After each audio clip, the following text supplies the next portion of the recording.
حميد مجيد সম্মানিত মুসল্লিয়ান ইকরাম, মুরব্বিয়ান ইজাম, আল্লাহ তাবারক ওয়া তাআলার দরবারে লাখো কোটি শুকর, যিনি আমাদেরকে অনেক মহব্বত করে, পছন্দ করে, অনেক দয়া ও মায়া করে তার ঘর পবিত্র মসজিদে এসে জুমার নামাজ আদায় রাখানে কিছু কথা বলা ও শোনার তৌফিক দান করেছেন। এজন্য আমরা সবাই অন্তরের অন্তঃস্থল থেকে বলিষ্ঠ কণ্ঠে কালিমাত শুকর আদায় করি, আলহামদুলিল্লাহ। গত জুমায় আমরা যে বিষয়টা নিয়ে আলোচনা করেছি, আজ ওই বিষয়ের পরিপূরক হিসাবে তার সাথে সম্পর্ক রেখেই আরও কিছু আলোচনা হবে ইনশাআল্লাহ।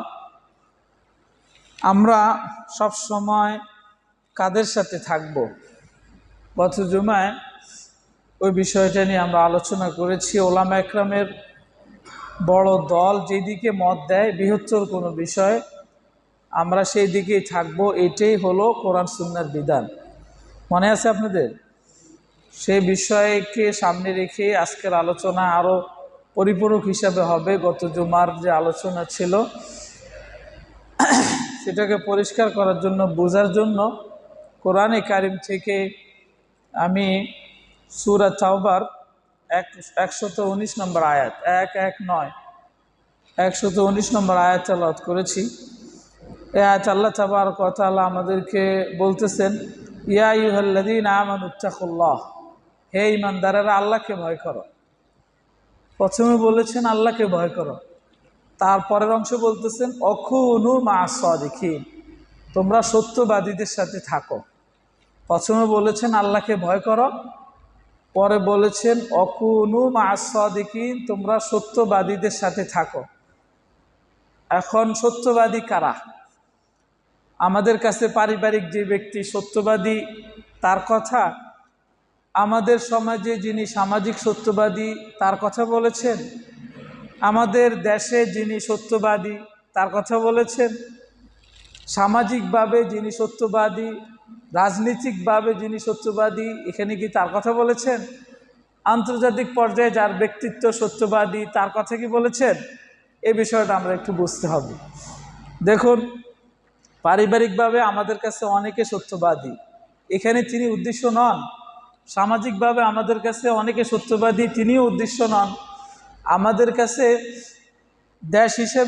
আমাদের দেশ হিসেবে সর্বোচ্চ পর্যায়ে সত্যবাদী কেউ হতে পারে, তিনিও নন।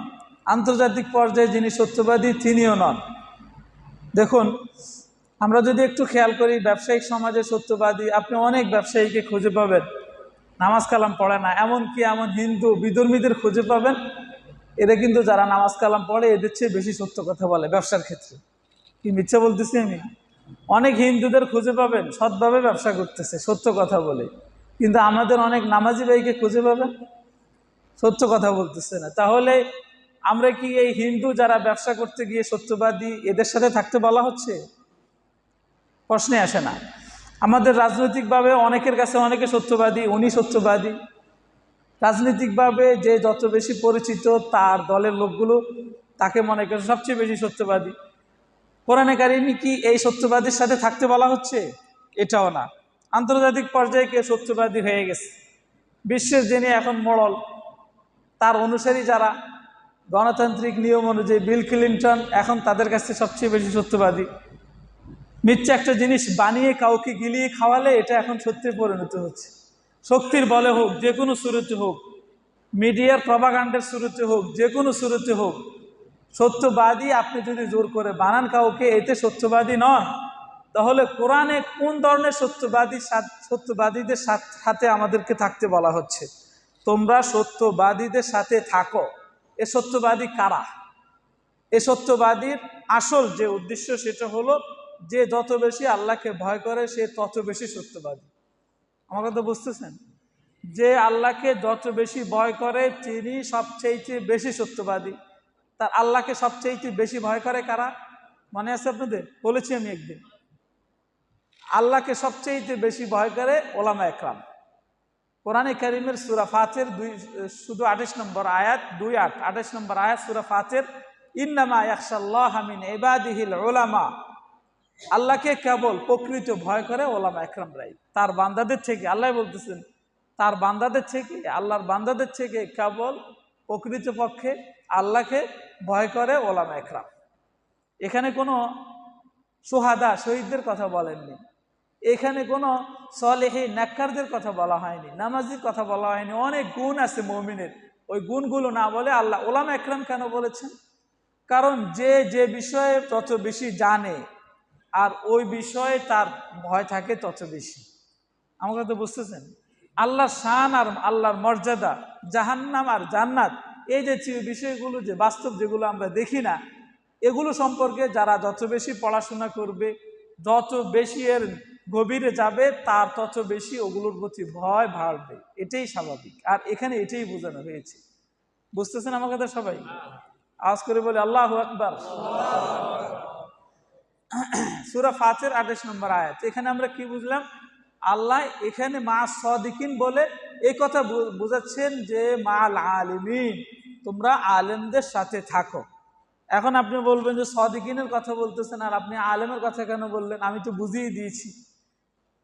কারণ কোরআনে কারিমের অনেক জায়গায় এরকম আল্লাহ বিভিন্ন শব্দ ব্যবহার করে আমাদেরকে বুঝার জন্য বলতেছেন। আপনি অনেকগুলো শব্দকে স্বাভাবিক অর্থে যদি নিজে বুঝতে চান তাহলে বুঝতে পারবেন না। আপনার মতো করে বুঝতে চাইলে বুঝতে পারবেন না।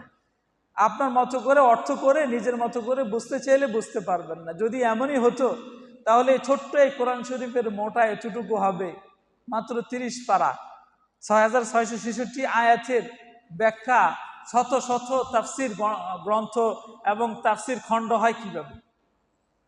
বুঝতেছেন? আমাকে তো বুঝতেছেন? ছোট্ট এই কিতাবটার এতগুলো ব্যাখ্যা হয় কিভাবে?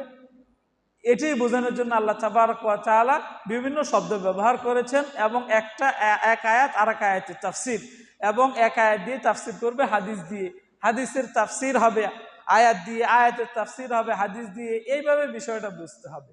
যদি আমি এইভাবে বুঝি বিষয়টা, তাহলে কোরআন হাদিস আমার কাছে পরিষ্কার হবে। এখানে আমি যেটা বুঝাচ্ছি যে ওলামা একরামদের সাথে থাকো, আর ওলামা একরামে আল্লাহকে প্রকৃত বেশি ভয় করে, আর যারা বেশি ভয়কারী তারাই সত্যবাদী। বুঝতেছেন আমার কথা? সবাই বুঝতেছেন? এবার খেয়াল করুন, আমি কথাগুলো টানতেছি আপনাদেরকে বোঝানোর জন্য, একটা গুরুত্বপূর্ণ বিষয় বোঝার জন্য। আমি কথাগুলো যে শুরু করেছি শুরুর থেকে মনে রাখবেন। তারপরে এবার দেখুন, এখানে বোঝানো হয়েছে যে ওলামা একরাম সবচেয়ে বেশি আল্লাহকে ভয় করেন। কোরআনে কারিমে জিহাদের আয়াত রয়েছে অনেকগুলো। জিহাদের আয়াতগুলো যখন নাজিল হয়েছে প্রথম তখন ওই আয়াতগুলোতে বোঝানো হয়েছে সবাইকে জিহাদ করতে হবে। ইয়া আইয়ুহান নাবিয়্যু জাহিদুল কুফার ওয়াল মুনাফিকিনা ওয়াগলুজ আলাইহিম, হে নবী আপনি জিহাদ করুন কাফের বেঈমানদের বিরুদ্ধে, মুনাফিকদের বিরুদ্ধে। মুমিনদের বলা হচ্ছে তোমরাও জিহাদ করো কাফের বেঈমানদের বিরুদ্ধে। এখানে যে জিহাদের কথা বলা হচ্ছে, নবীকে বলা হচ্ছে মানে আমাদেরকেও বলা হচ্ছে, সবাই উদ্দেশ্য। এই আয়াতের আরো তাফসীর করেছেন। এই আয়াতটা রয়েছে সূরা তাওবা 73 নম্বর আয়াতে, এবং এই আয়াতটা হুবহু এরকমই আছে সূরা তাহরিমের মধ্যে। এই আয়াতের আর একটু বিশ্লেষণ করার জন্য আল্লাহ তাবারক ওয়া তাআলা সূরা তাওবার 41 নম্বর আয়াতে আরো কথা পরিষ্কার করে দিয়েছেন। দেখুন, ইনফিরু খিফাফাম ওয়া থিকালা ওয়াজাহিদু বিআমওয়ালিকুম ওয়া আনফুসিকুম ফি সাবিলিল্লাহ, তোমরা আল্লাহর রাস্তায় বের হয়ে যাও তোমাদের জান আর মাল নিয়ে জিহাদ করার উদ্দেশ্যে। জিহাদ করার উদ্দেশ্যে এখানে তাবলীগ যে আমরা বুঝাচ্ছি, অনেকে তাবলীগের গাড়ি নিয়ে বের হওয়ার জন্য। আয়াতের প্রথম মাকসাদ হলো জিহাদ। এখন জিহাদ যেহেতু নাই, এই জিহাদের ফায়দা আর ফজিলত পাওয়ার জন্য তাবলীগের জন্য যারা বের হয় তারাও এই আয়াত থেকে ফজিলত নিতে পারবে। কিন্তু এই আয়াতের প্রথম মাকসাদ কি নয়? তাবলীগ নয়। বুঝতেছেন আমার কথা? এই আয়াতের প্রথম মাকসাদ হলো আল্লাহর রাস্তায় জিহাদ, জান মাল নিয়ে যুদ্ধ লড়াই করার জন্য, নিজের আত্মাকে আল্লাহর জন্য সফর্দ করার জন্য, দেওয়ার জন্য, আল্লাহর জন্য দিয়ে দেওয়ার জন্য বোঝানো হয়েছে। সূরা তাওবার 41 নম্বর আয়াত। ইনফিরু খিফাফ, খিফাফ মানে বলা হচ্ছে তুমি হালকা হও, ওয়া সিকালান তুমি ভারী হও। এই আয়াতের ব্যাখ্যা করতে গিয়ে তাফসীর যারা করেছেন তারা অনেক সুন্দর সুন্দর তাফসীর করেছেন। কেউ কেউ বলেছেন হালকা মানে বোঝাচ্ছে তুমি গরিব হও, তোমার জান সম্পদ কিচ্ছু নেই, অল্প কিছু, তুমি হালকা। অসিকাল তুমি ভারী হও, অনেক সম্পদ, এগুলোর মহাব্বত ছেড়ে দিয়েও জিহাদে যেতে হবে। আর কেউ কেউ বোঝাচ্ছেন তুমি জোয়ান হও, আর ভারী মানে তোমার বয়স হয়ে গেছে, বুড়া হও, তবুও আল্লাহর রাস্তায় যেতে হবে, কেউ বাদ নাই। আয়াত দ্বারা পরিষ্কার, জেহাদের যখন বিধান আসছে, বুড়া হোক, জোয়ান হোক, গরিব হোক, মিসকিন হোক, ধনী হোক, ব্যবসায়ী হোক আর যেই হোক, আলেম হোক আর যেই হোক, সবাই জেহাদে বের হতে হবে। একবার সবাই, সবার উপরে ফরজ, জেহাদ ফরজ। কিন্তু দেখুন এই ফরজ জেহাদকে আল্লাহ তাবারক ওয়া তাআলা কত সহজ করে দিয়েছেন। সূরা তাওবার 120 নম্বর আয়াতে দেখুন, এখানে কিন্তু আরো পরিষ্কার করে দিয়েছেন। নবীজি যখন তবুক যুদ্ধে যাবেন, বলে দিচ্ছেন সবাইকে যেতে হবে। ওই যুদ্ধে মদিনা থেকে অনেকে গিয়েছেন, মদিনার আশপাশ থেকে অনেকে যান নেই। আল্লাহ তাদেরকে ধমক দিয়েছেন, মা কানা লি আহলিল মাদিনাতি ওয়া মান হাওলাহুম মিনাল আ'রাবি আন ইয়াতাখাল্লাফু আর রাসূলিল্লাহ। আল্লাহর নবী যাবে জিহাদ করতে, আর তোমরা বসে থাকবে ঘরে, আরাম করবে, আর আশায় থাকবে যে আল্লাহর নবী আমাদের জন্য এটা নিয়ে আসবে, ওটা নিয়ে আসবে, সেটা নিয়ে আসবে। এটা সম্পূর্ণ দুরাশা, এটা সম্পূর্ণ তোমাদের জন্য বোকামি, এটা কিছুতেই হতে পারে না। আল্লাহর নবী যেহেতু বের হয়েছে, তোমাদেরকেও বের হতে হবে। আর আল্লাহর নবী না থাকলেও যখন জিহাদ শুরু হয়ে গেছে, সবাইকে বের হতে হবে। কথার কথা বলতেছি, এখন জিহাদ চলতেছে, কথার কথা ফিলিস্তিন নিয়ে আশপাশের দেশগুলোতে। যদি এই বিধানটা থাকতো তাহলে কি হতো, আমাদের বাংলাদেশ নয়, বিশ্বের যে কোনো মুসলিম রাষ্ট্রে যেখানে মুসলমান ছিল, সবাইকে ঝাঁপিয়ে পড়া জরুরি ছিল, ফরজে আইন। আল্লাহ ফরজে আইনকে, বিশ্বের সব মানুষের জন্য ফরজে আইনকে সহজ করে দিয়েছেন একমাত্র এলেমের বরকতে। সুবহানাল্লাহ, আওয়াজ করে বলি সুবহানাল্লাহ। এলেমের বরকতে, এলেমের বরকতে। ওমা কানাল মুমিনুনা লিয়ানফিরু কাফা, লিয়ানফিরু কাফা। মুমিনদের কি হলো, মুমিনরা সবাই একসাথে বাইরে যেতেছে। যখন ওই আয়াত নাজিল হয়েছে, এখন সবাই এত বেশি ভয় পাওয়া শুরু করছে, জেহাদের ডাক আসছে, তো এবার যে যেখানে আছে সবকিছু বন্ধ করে দিয়ে রওনা দেওয়া শুরু করছে। এবার আল্লাহ সহজ করে দিয়েছেন, আর তোমাদের কি হলো, সবাই যেহেতু এলাকা ছেড়ে দিয়ে কেন চলে যাচ্ছ? কি বোঝানো হয়েছে, ফালাউলা নাফারা মিন কুল্লি ফিরকাতিন মিনহুম তাইফাতুন লিয়াতাফাক্কাহু ফিদ-দ্বীন ওয়া লিয়ুনজিরু কওমাহুম ইযা রাজাউ ইলাইহিম লাআল্লাহুম ইয়াহযারুন। আর তোমাদের মাঝ থেকে একদল তো জিহাদ করবে, আরেক দল তো এমন থাকবে যে যারা কোরআন সুন্নাহ যা শিখেছে নবী থেকে, অথবা কোরআন সুন্নাহ যা শিখেছে ওটা ভালো করে অন্যদের কাছে প্রচার প্রসার করবে। দুই দল থাকতে হবে। দুই দল না থাকলে ইসলাম পূর্ণ হবে না। জিহাদকারীও থাকতে হবে, কোরআন সুন্নাহ নিবিড়ভাবে, খুব গভীরভাবে চিন্তা করে কোরআন সুন্নাহ শিখতে হবে, এমন দলও থাকতে হবে। দুই দলের সমন্বয় ইসলাম টিকে থাকবে। এক দল থাকবে তো ইসলাম থাকবে না, উভয় দলের সমন্বয় লাগবে। ফরজে কেফায়া হয়ে গেছে। ফরজে আইনের থেকে দেখুন ফরজে কেফায়া হয়েছে। ফরজে কেফায়াটা কিভাবে হয়েছে? এলেমের বরকতে, ওলামা একরামের বরকতে, এলেমের বরকতে। মুসলমান একটু খেয়াল করুন সবাই। এখন ফরজে কেফায়া, জিহাদ হলো ফরজে কেফায়া। জানাজার নামাজ, জানাজার নামাজ যে আমরা পড়ি, এটা ফরজে আইন না ফরজে কেফায়া? ফরজে কেফায়া। এটার মতো হয়ে গেছে। এলাকার কিছু মানুষ আদায় করলে সবার থেকে বিধানটা আদায় হয়ে যাচ্ছে, সুন্দর হয়ে যাচ্ছে। আর যদি এলাকার কেউ আদায় না করত, এলাকার কেউ যদি গুরুত্ব না দিত, এই ফরজ তরকের গুনাহ সবাই জড়িত হতো। বসো বসো। ফরজ তরকের গুনায় সবাই জড়িত হতো, কেউ বাদ থাকতো না। কিন্তু আল্লাহ তাবারক ওয়া তাআলা ফরজে কেফায়া করে দেওয়াতে অনেক সহজ হয়ে গেছে। জিহাদের বিষয়টা আল্লাহ ফরজে কেফায়া করে দিয়েছেন। অবস্থাভেদে ফরজে আইন হয়ে যায়। এলেমের বিষয়টাও ফরজে কেফায়া। এলেম যে ওলামা একরাম শিখতেছেন, ছাত্ররা শিখতেছে, এটা ফরজে কেফায়া। কোনো এলাকা থেকে, কোনো ইউনিয়ন থেকে, কোনো দেশ থেকে, কোনো জেলা থেকে এক দুইজন পড়লে সবার পক্ষ থেকে আদায় হয়ে যায়। কারণ এই লোকগুলো অন্যদেরকে শিখাবে, আয়াত এটাই বোঝাচ্ছে। কিন্তু যদি এটা ফরজে আইন থাকতো, সমাজের কেউ বাদ থাকতো না, সবাইকে এলেম শিখা জরুরি হয়ে যেত। জিহাদ যদি ফরজে কেফায়া না হতো, ফরজে আইন হতো, তাহলে সমাজের একটা লোকও, গরিব ধনী, অসহায় এবং জোয়ান বুড়া, কোনোটাই বাকি থাকতো না, সবার উপর ফরজ হয়ে যেত।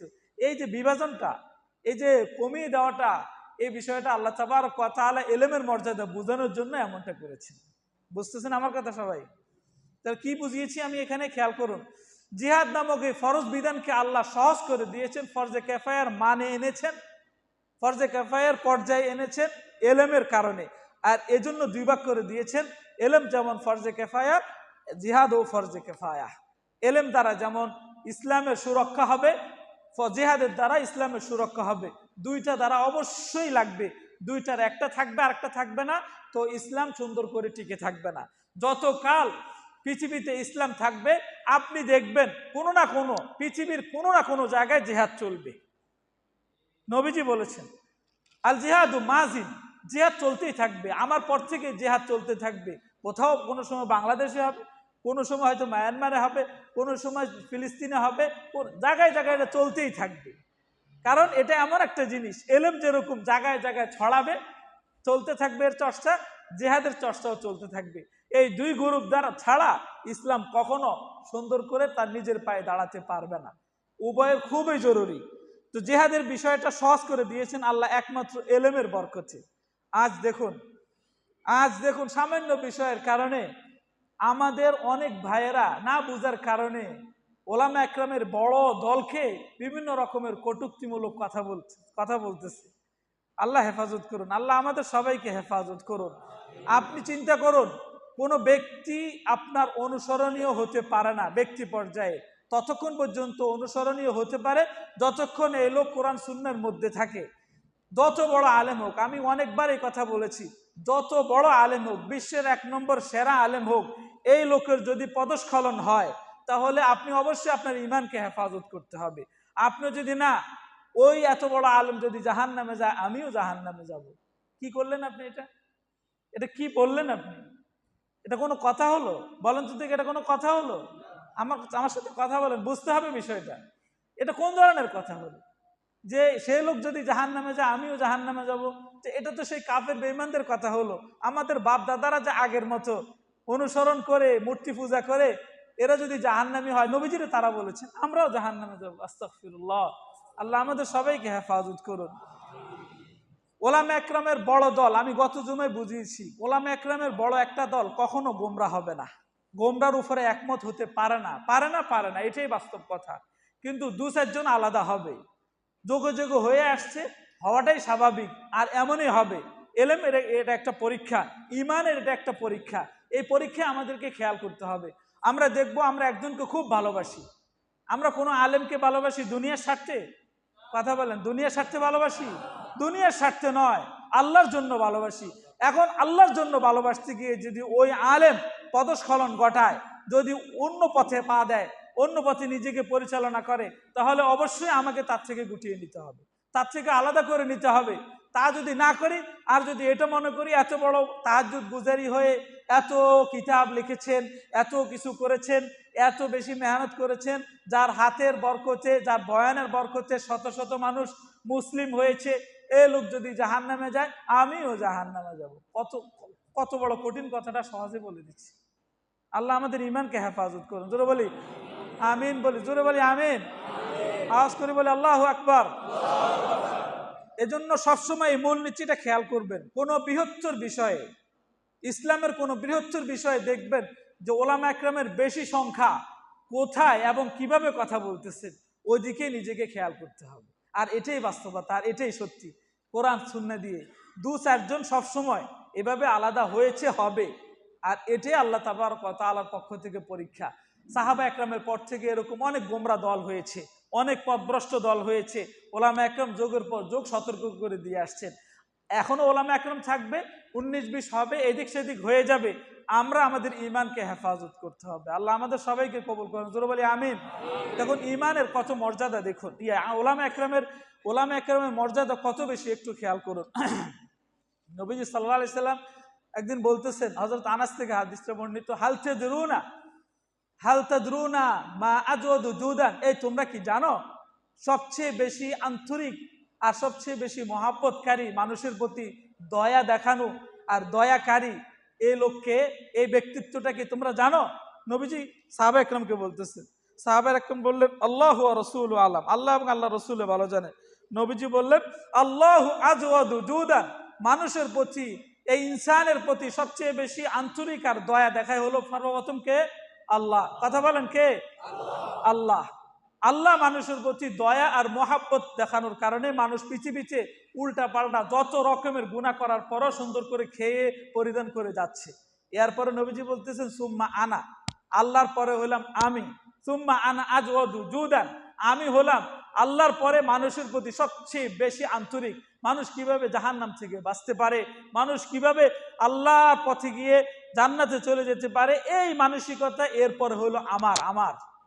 এরপরে দেখুন যেটা নবীজির বলার উদ্দেশ্য, এরপরে বলতেছেন ওয়াজওয়াদুহুম মিন বাদি, আমার পরে সবচেয়ে বেশি আন্তরিক মানুষের প্রতি, উম্মতের প্রতি সবচেয়ে বেশি মহাব্বতকারী আন্তরিক হলো রজুলুন, ওই ব্যক্তি আলিমা ইলমান, যে কোরআন সুন্নাহর জ্ঞান শিখেছে, ফানাশারাহু, কোরআন সুন্নাহর জ্ঞান শিখে ছড়িয়ে দিয়েছেন জায়গায় জায়গায়। আওয়াজ করে বলি সুবহানাল্লাহ। তো এরা কারা?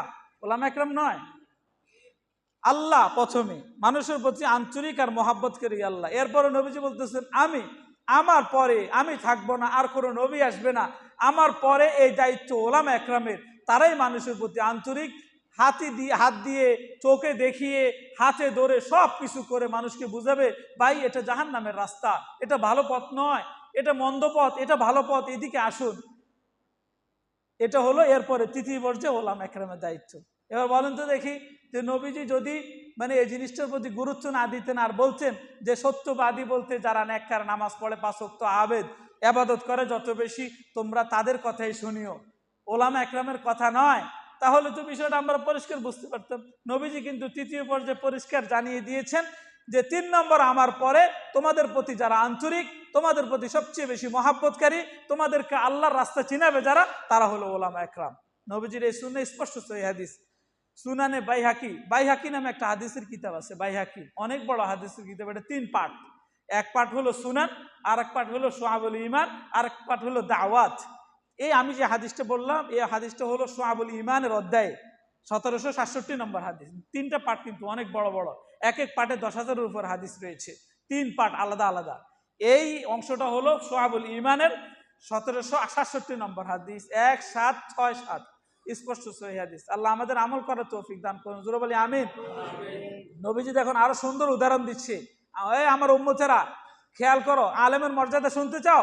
নবীজি বলতেছেন সাহাবা ইকরামকে, শুনতে চাও যে একজন আলেমের মর্যাদা দেখো, আকাশে তাকালে অনেক তারকা, আকাশের এই তারকা, অসংখ্য তারকাগুলো চাঁদের কাছে, সবগুলো চাঁদের কাছে ম্লান হয়ে যায়, সবগুলো চাঁদের কাছে নিষ্প্রভ হয়ে যায়। বুঝতেছেন আমার কথা? চাঁদের সামনে সবগুলো তারকা আলোহীন হয়ে যায় কিনা, কথা বলেন? আলোহীন হয়ে যায় না? যে উলামা ইকরামের মর্যাদা হলো পূর্ণিমার রাতে চাঁদের মতো, আর অন্য যারা আছে তারা সবাই হলো এই তারকা। যে নবীজি বলতেছেন ওয়াইন্না ফাযলাল আলিমি আলাল আবিদ, একজন আলেমের মর্যাদা একজন ইবাদতকারীর তুলনায়। ইবাদতকারী এক জিনিস, আলেম এক জিনিস। ইবাদতকারী যে কোরআন সুন্নাহর গভীরে না গিয়ে শুধু নিজে চলার মতো জ্ঞান শিখে ইবাদত করে, তাকে বলা হয় ইবাদতকারী, আবেদ তাহাজ্জুদ গুজারি। আর আলেম বলা হয় কোরআন সুন্নাহর গভীর থেকে গভীর সব কিছু যার জ্ঞান রয়েছে, তাকে বলা হয় একজন আলেম। একজন আলেমের মর্যাদা আবেদের তুলনায় কালাইলাতিল কমর, কমরের মতো, চাঁদের মতো, লাইলাতুল বদর, পূর্ণিমার রাতে যে চাঁদটা, সব দিন না সব রাত না, পূর্ণিমার রাতে যে চাঁদটা ওঠে, ওটা কিন্তু পুরো পৃথিবীকে একবারে সুন্দর আলো দিচ্ছে। তার আলোটা খুবই মনোমুগ্ধকর এবং খুবই ভালো লাগে। পূর্ণিমার রাতে চাঁদের যে রাতে কি অনেক সময় নিজেরা হাঁটাহাঁটি করেছেন, খেয়াল আছে আপনাদের? এত বলেই গেছে মানুষ, সব মোবাইল পেয়ে এগুলো উপভোগ করেন, শরীরের জন্য অনেক ভালো, ওই আলোটা শরীরের জন্য অনেক ভালো। আল্লাহ আমাদের সবাইকে কবুল করেন, জোরে বলি আমিন। তো নবীজি বলেছেন আলা সাইদুল কাওয়াকিব, অন্য তারকাগুলো যেগুলো, ওগুলো হলো আবেদ, আর একজন আলেম হলো একটা চাঁদ। ওই চাঁদের সামনে সবগুলো তারকা যেরকম একবারে আলোহীন, এরকম একজন আলেমের সামনে অসংখ্য হাজারো লক্ষ লক্ষ কোটি কোটি আবেদ এক সমান। বুঝতেছেন আমার কথা সবাই? আল্লাহ আমাদের সবাইকে বোঝার তৌফিক দান করুন, জোরে বলি আমিন। নবীজি এই কথাটা বলে এরপর আবার বলেছেন যে ওলামা একরাম হলো ওয়াইন্নামাল উলামা ওয়ারাসাতুল আম্বিয়া, ওলামা একরাম হলো আম্বিয়াদের ওয়ারিস, ওয়াইন্নামা লাম ইউরিসু দিনারা ওয়ালা দিরহামা, আর আম্বিয়া একরাম কাউকে স্থলাভিষিক্ত বানান না, স্বর্ণ রূপা টাকা পয়সা ঘর বাড়ি এগুলোর কোনো স্থলাভিষিক্ত বানান না। একজন নবী স্থলাভিষিক্ত বানান, তার পরবর্তী প্রতিনিধি বানান হলো এলেমের। ওয়াইন্নামা ওয়ারাসুল ইলম, নবীরা আম্বিয়ারা রসুলরা তার প্রতিনিধিত্ব বানান হলো টাকা পয়সার না, জায়গা জমিন এগুলোর না, তাদের এলেমের আল্লাহর পক্ষ থেকে যে এলেম পেয়েছে ওটার। নবীজি কিন্তু পরবর্তী ওলামা একরামকে তার প্রতিনিধিত্ব দিয়ে দিয়েছেন এলেমের, আল্লাহর পক্ষ থেকে যে জ্ঞান পেয়েছেন ওটার, টাকা পয়সার নয়। ফামান আখাযাহু আখাযা বিহাজ্জিন ওয়াফির। সুতরাং এই দায়িত্ব যারা গ্রহণ করতে পারলো যে আলেম, সে আল্লাহর পক্ষ থেকে পূর্ণ একটা বিষয় গ্রহণ করে নিল। সুবহানাল্লাহ। আল্লাহ আমাদের সবাইকে বোঝার তৌফিক দান করুন, জোরে বলি আমিন। নবীজির এই সুন্নাহ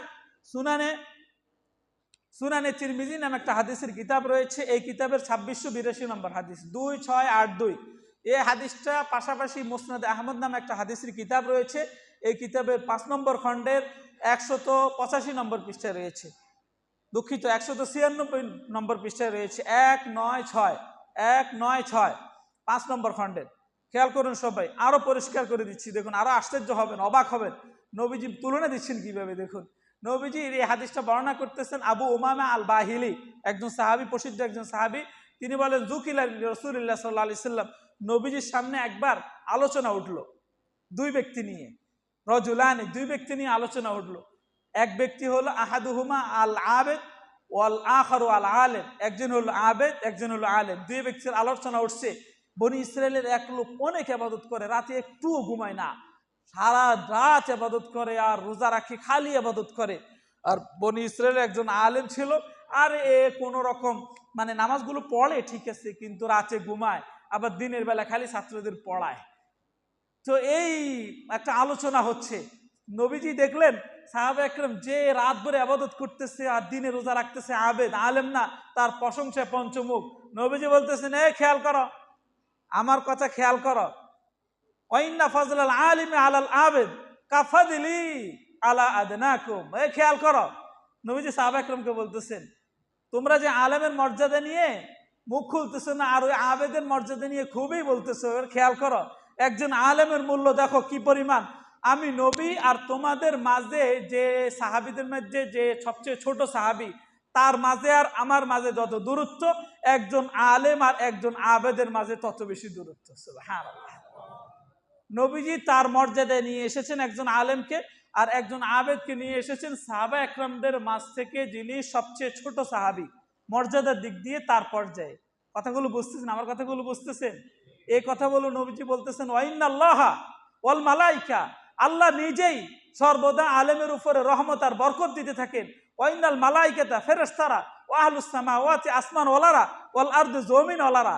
আসমান ওয়ালার দ্বারা বুঝেছে সব ফেরেশতা, জমিন ওয়ালার দ্বারা বুঝেছে ফেরেশতার সাথে সাথে যত পশু পাখি আছে সব। হাত্তাল হুত ও হাত্তান নামলা ফি হুজরিহা, মাছ, পিঁপড়া, গর্তের পিঁপড়া পর্যন্ত সর্বদা এই আলেমদের জন্য ক্ষমা চাইতে থাকে। সুবহানাল্লাহ। আল্লাহ এদেরকে ক্ষমা করে দেন, আল্লাহ এদেরকে ক্ষমা করে দেন। খেয়াল করছেন? কথাগুলো বুঝতেছেন? নবীজির এই সুন্নাহ সুনানে তিরমিজি নামে একটা হাদিসের কিতাব রয়েছে। এই কিতাবের 2685 নম্বর হাদিস, 2685 2685 নম্বর হাদিস। আমার কথা সবাই একটু খেয়াল করুন, আমি যে বিষয়টা বোঝানোর জন্য চেষ্টা করতেছি। কারণ যতকাল এই জগতে সঠিক একজন বিশ্লেষক, গভীর জ্ঞানের অধিকারী আলেম থাকবে এই পৃথিবীতে, পুরো পৃথিবীতে মাত্র একজন, এই পৃথিবী ততক্ষণ পর্যন্ত ওই আলেম একজনই ততক্ষণ পর্যন্ত খুঁটি হিসেবে কাজ করবে আসমানে। আসমান পড়বে না তখন, ওই থাকবে না একজনও থাকবে না, আসমান ধাপ করে পড়ে যাবে। জায়গায় জায়গায় যে ওলামা একরাম, হক্কানি ওলামা একরাম, বিশ্লেষক যারা, গভীর জ্ঞানের অধিকারী আলেম এবং আমলি, এরাই হলো এক একটা খুঁটি। আসমানের কোনো খুঁটি আছে? আপনাকে যদি প্রশ্ন করা হয় খুঁটি আছে, আমি বলবো আছে, খুঁটি আছে। আসমানের খুঁটি হলো প্রত্যেক যুগের ওলামা একরাম, আসমানের খুঁটি। আসমানের এই খুঁটিগুলো যখনই থাকবে না, তখনই সাথে সাথে আসমান ধাপ করে নিচে পড়ে যাবে। এবার অসংখ্য মানুষ থাকুক, আল্লাহর কোনো পরোয়া করবেন না, আল্লাহ সামান্য পরোয়া করবেন না। আল্লাহ আমাদের সবাইকে বোঝার তৌফিক দান করুন, জোরে বলি আমিন। আর ওলামা একরামকে আল্লাহ আস্তে আস্তে নিয়ে যাবেন, তখন ফিতনায় ভরে যাবে পুরো এলাকা। এটা নবীজি বলতেছেন। দেখুন যে হাদিসটা আমি খুতবায় বলেছি, ইন্নাল্লাহা লা ইয়াকবিজুল ইলমা বিকবজিল উলামা, ইন্নাল্লাহা লা ইয়াকবিজুল ইলমা ইনতিজাআন। আল্লাহ তাবারক ওয়া তাআলা হঠাৎ করে ছো মেরে থাবা দিয়ে এই এলেমকে উঠিয়ে নেবেন না। যেমন কোরআন আছে, আমরা পড়তেছি, সবাই পড়তেছে, আমাদের বাচ্চারা পড়তেছে, হঠাৎ একদিন আল্লাহর মন চাইলো আর ধাপ করে উঠিয়ে নেবেন, এমন হবে না, এমন হবে না। কিভাবে নেবেন? ওয়ালাকিন ইয়াকবিজুল ইলমা বিকবজিল উলামা। এই কোরআনকে, এই জ্ঞানকে, এই সুন্নাহকে, নবীজির আদর্শকে আল্লাহ উঠিয়ে নেবেন, আস্তে আস্তে আলেমদেরকে সরাবেন, বিজ্ঞ আলেমদেরকে সরিয়ে নেবেন। হাত্তা ইযা লাম ইউবকি আলিমান, একজন আলেমও জগতে রাখবেন না চিনি। সঠিক জ্ঞানের অধিকারী সবাইকে আস্তে আস্তে আস্তে আস্তে উনি নিয়ে নেবেন। নিয়ে নেওয়ার পরে কি হবে? ইত্তাখাযান নাসু রুউসান জুহালান, মানুষ এখন সমাধানের জন্য খালি ঘুরতে থাকবে, এ সমাধান কে দিবে, কে দিবে। তখন এলাকার যারা মানে একটু মোটা কাটা, রাজনৈতিক প্রভাবের আছে, টাকা পয়সা আছে, অনেক কিছু আছে, এদের কাছে যাবে। এই সমাধান কি হবে? এরা তো কিছু জানে না, কিন্তু এরা মুফতি সেজে ফতোয়া দেওয়া শুরু করবে। সুইলু ফাফতাউ বিগাইরি ইলমিন, নিজেরা মুফতি সেজে ফতোয়া দেওয়া শুরু করবে, আর ফতোয়া দিবে নিজের মতো করে, কিচ্ছু তো জানে না, আশপাশ জানে সব কিছু খেয়াল করে ফতোয়া দেওয়া শুরু করবে, ফতোয়া দেওয়া শুরু করবে। আর এর কিছু নমুনা এই গত কয়েক বছর ধরে তো আমরা দেখেছি, প্রভাব আছে অনেক বেশি। মসজিদে হুজুর কি বলতেছেন, এতদিন মসজিদে এই হুজুরের পিছনে এই নামাজ পড়ে আসতেছে, আমিন আসতে বলে। এখন হয়তো ইউটিউবে কারো পাইছে, তার কথা ভালো লাগছে, হুজুর ধরে বসছে। হুজুর কি করেন এগুলো? কিচ্ছু জানেন না আপনারা, কি পড়েছেন? আমিন আসতে জোরে বলা ছাড়া নামাজই হবে না। একদিন মসজিদে পুরা নামাজ শেষে যখন ইমাম সাহেব দোয়া হাত তুলেছেন দোয়া করার জন্য, দাঁড়িয়ে চিৎকার শুরু করেছেন, হা হা হা হা হা, দিছেন বরবাদ করে, দিছেন নামাজটারে, দিছেন বরবাদ করে। কি হয়েছে? আপনি নামাজের পর হাত তুলে মোনাজাত করে দিয়েছেন, নামাজটা দিছেন নষ্ট করে। এখন ইমাম সাহেব তো কিচ্ছু কয় না। অন্যরা মনে করেছে আজ যে নেতা হয়েছে, আরো সব দিক দিয়ে তো নেতা হয়ে গেল, কোরআন সুন্নাহর তো নেতা হয়ে গেল। ওই ইমাম সাহেব কিচ্ছু বলে না, চাকরিটা চলে যাবে ভয়। এই যে ইমামের কারণে ওই নেতারাও সুযোগ পেয়েছে, আর এই কারণে নিজেদের মতো করে ফতোয়া দিয়ে গেছে। হুজুরও চুপ ছিল। ঠিক এই ফরজ জুমা থেকে ওই খতিব সাহেব আর হাত তোলেন না। চিন্তা করেছেন? একটু চিন্তা করেন তো, এত বড় একটা মসজিদের, এই সাভারের ভিতরে এত বড় একটা মসজিদের, আর যে হুজুরের সাথে হয়েছে, হুজুর এক মাদ্রাসার মুহাদ্দিস, হাদিস পড়ায়, সুনানে তিরমিজি পড়ায়। ওই সুনানে তিরমিজি পড়ি নেওয়ালা নেতার ধমকের ছোটে নাই কিচ্ছু না, আপনি নামাজ তো দিলেন বরবাদ করেন, নামাজের পরে কেন হাত তুলেছেন? আস্তাগফিরুল্লাহ। সবাই বলে আস্তাগফিরুল্লাহ। আল্লাহ আমাদের সবাই ইমানকে হেফাজত করুন। এই জাতীয় ঘুমরা নেতা থেকে আল্লাহ আমাদের সবাইকে হেফাজত করুন। দেশের সংস্কারের সাথে সাথে নেতা হওয়ার জন্য সাধারণ যে যোগ্যতা লাগে, এগুলো নিয়ম হওয়া দরকার। বেশিরভাগ নেতা দেখবেন আপনি এগুলো সামান্য নিজের নামও লিখতে পারে না, নিজের নামও লিখতে পারে না, টিপ দিয়ে ও ইয়ে করতেছে, সই দিচ্ছে, হয়তো এখন কিছু শিখতেছে। আর ন্যূনতম একটা জ্ঞানের একটা মূল্য থাকার দরকার। এলাকার নেতৃত্ব দিবে, সামান্যতম ওর জ্ঞান নেই, কিন্তু নেতা হয়ে গেছে। ও নেতৃত্ব দিবে কিসের? ও নিজে মূর্খ। আর এমনই হবে, নবীজি যেটা হাদিসে বলতেছেন, ফাদল্লু ও আদল্লু, নিজেও গোমরা হবে, অন্যদেরকেও গোমরা করবে, নিজেও পথহারা হবে, অন্যদেরকেও পথহারা করবে। আল্লাহ আমাদের সবার ইমানকে হেফাজত করুন, জোরে বলি আমিন। আলহামদুলিল্লাহ, আপনাদের সমাজটা অনেক সুন্দর, আল্লাহ জ্ঞানী সমাজের মধ্যে কথা বলার সুযোগ করে দিয়েছেন। আমি অনেক সময় শুকরিয়া আদায় করি, আলহামদুলিল্লাহ। মাথা মোটা মূর্খগুলোর সামনে কথা বললে উনি অনেক রকমের হাউকার শুরু হয়ে যায়। আমি কথাগুলো কি বলতেছি ওগুলো তো বুঝতে হবে, বুঝে এরপরে আপনার কোনো বোঝার কিছু থাকলে আপনি আমার সাথে গিয়ে বুঝুন। হঠাৎ করে মজলিসের সামনে দিয়ে হুজুর কি বলতেছেন, এগুলো কোরআন সুন্নাহ থেকে বলেন। হুজুরকে পরামর্শ দিচ্ছে কোরআন সুন্নাহ থেকে বলেন, খেয়াল করছেন?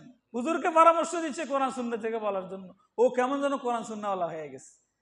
দ্বিতীয়বার এই সমাজে, বাংলাদেশে আল্লাহ এই জাতীয় নেতাগুলো থেকে আল্লাহ আমাদের এই সমাজকে হেফাজত করুন, জোরে বলি আমিন। নেতা থাকবে, থাকার দরকার আছে। দেখুন যে হাদিসটা আমি বলেছি এর শেষের অংশ দেখুন, নেতা বা প্রকৃতপক্ষে নেতা হবে ওলামা একরাম, মানুষকে নেতৃত্ব দিবে। এরা কিন্তু নেতৃত্ব দেওয়ার আশায় এলেম শিখেন নেই, এলেম শিখেছেন যে মানুষকে শিখাবে, মানুষ জায়গায় জায়গায় শিখবে, এদের নেতৃত্ব চলবে হলো কিয়ামতের ময়দানে। দেখুন যারা এলেম শিখেছে, এলেমকে ছড়িয়েছেন, কিয়ামতের ময়দানে নবীজি বলতেছেন, ইয়াতি ইয়াউমাল কিয়ামতি আমিরান ওয়াহদাহু, কিয়ামতের ময়দানেও আসবে বড় এক নেতা সেজে, পিছনে অসংখ্য লোক স্লোগান দিতে থাকবে, অমুক অমুক কয়া, যে আমাদের এই আলেম। কিয়ামতের ময়দানের কথা বলতেছে, কিয়ামতের ময়দানের কথা বলতেছি, যে তার পিছনে অসংখ্য মানুষ থাকবে। অন্যরা বলবে এত মানুষের পিছনে, জগতে যখন দেখছি এক মসজিদে জুমা পড়ায়, ওই মাদ্রাসায় পড়ায়, এত মানুষের পিছনে দেখিনি। এত মানুষ বেড়েছে কিভাবে? ওই যে বিভিন্ন মাসলা শিখাইছে, কথা শিখাইছে, তার কথাগুলো শুনে মানুষ আমল করেছে, যেই তার কথা শুনে আমল করেছে আর সঠিকভাবে দিক নির্দেশনা দিয়েছে, এ তার অনুসারী হয়ে গেছে। এভাবে বাড়তে বাড়তে বাড়তে বাড়তে এ আবার অন্যকে শিখাইছে এমএলএম পদ্ধতিতে। এমএলএমটা তো বাংলাদেশে আলাদা ভালোই বুঝে যে এরকম মানে অনেক সংখ্যা বেড়ে গেছে, এমন সংখ্যা বেড়ে গেছে এখন কিয়ামতের ময়দানে সে নিজেও অবাক, আরে এত মানুষ আমার অনুসারী, এত মানুষ আমাকে পছন্দ করে, আমি এত মানুষের নেতা। এ হলো প্রকৃত নেতা নাকি? দেখেন এই যে 20-25 জন নিয়ে রাস্তায় হাঁটে, খুব ভালো করে মোশন নিয়ে হাঁটতেছে, আর পিছন দিয়ে অমুক ভাই করে চিল্লাইতেছে। এ মনে করছে এ মনে এখন আসমানের যদি 7টা থাকে আর উপরও কয়টা থাকে ওখানে মনে হচ্ছে বসে গেছে, ভাব ভঙ্গি এরকম দেখাচ্ছে। আল্লাহ হেফাজত করুন আমাদের সবাইকে, জোরে বলি আমিন। আল্লাহ তাবারক ওয়া তাআলা ওলামা একরাম যেভাবে সব বিষয়গুলো দিনের ফয়সালাগুলো দিয়ে থাকেন, আমরা যেন সর্বদা ওলামা একরামের সাথে থাকতে পারি। আল্লাহ আমাদের সবাইকে কবুল করেন, জোরে বলি আমিন।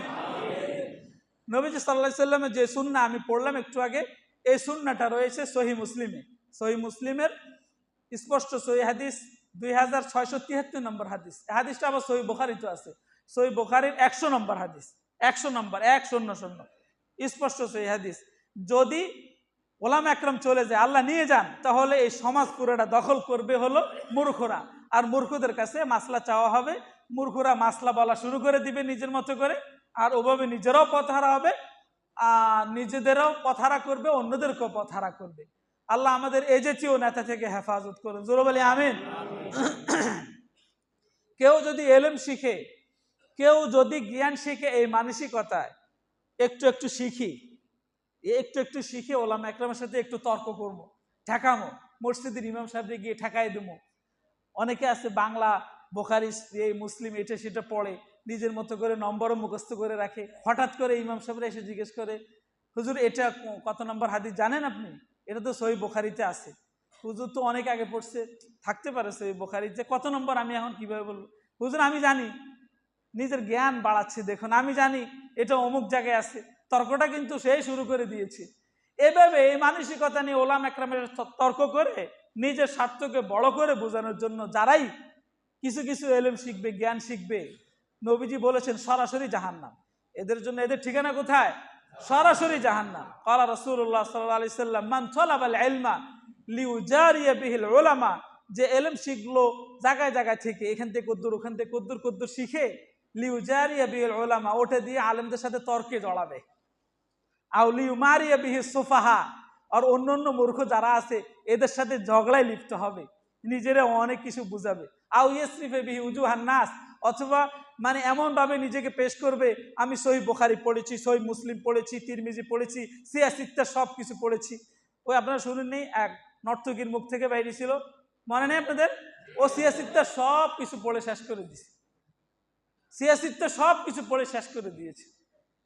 আর এই জাতীয় মানুষগুলো হলো জনগণের নেতা হয়। মুসলিম 90% মুসলিম দেশে এই জাতীয় মানুষগুলো হয় এলাকার নেতা। আল্লাহ আমাদের সবাইকে হেফাজত করুন, আল্লাহ আমাদের ইমানকে মজবুত করুন, জোরে বলি আমিন। সিয়াসিতে ওগুলো পড়ে পড়ে এখন খালি মূর্খদের সাথে টক্কর দিবে, নিজের অনেক ভাব ভঙ্গিমা প্রকাশ করবে, আমি এটা করে ফেলেছি, ওটা করে ফেলেছি। নবীজিও ওর ভাব ভঙ্গিমা বুঝাচ্ছে এইভাবে বলে, আদখালাহুল্লাহ জান্নাহ, আল্লাহ আদখালাহুল্লাহুন নার, আদখালাহুল্লাহুন নার, আল্লাহ তাকে জাহান্নামে নিক্ষেপ করবেন, আল্লাহ তাকে জাহান্নামে নিক্ষেপ করবেন, আল্লাহ তাকে জাহান্নামে ঢুকিয়ে দেবেন। আল্লাহ আমাদের সবাইকে হেফাজত করুন, জোরে বলি আমিন।